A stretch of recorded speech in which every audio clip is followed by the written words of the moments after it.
tibial plateau fracture, a badly dislocated knee that was like hanging on. Justin Morissette is finally able to stand on his own feet. It's been a process, and I have better days and worse days. The preacher was arrested 6 months ago, he was involved in a violent confrontation proving to be the tipping point in a series of combative, non-binary person, why are you so angry? And many times hostile disputes between some calling themselves men of faith and those standing up for Vancouver's gay community. This is my neighborhood. I don't like hate. The so-called street preachers began popping up last summer.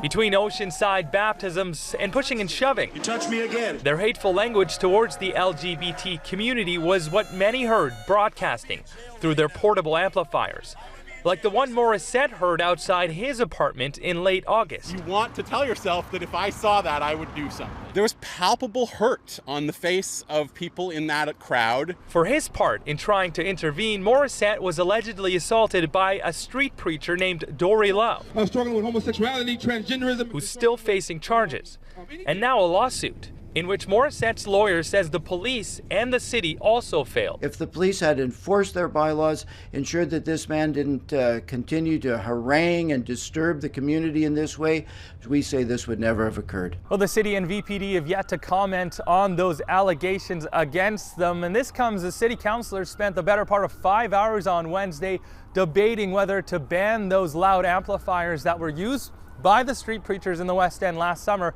without a permit. So it doesn't actually stop the amplification of hate speech, it adds a procedural step so that anyone who wants to amplify noise, whether for socially useful or harmful purposes, applies for a permit. If you ask Morissette, he'll tell you his horrible injury and everything that has followed has been the worst experience of his life.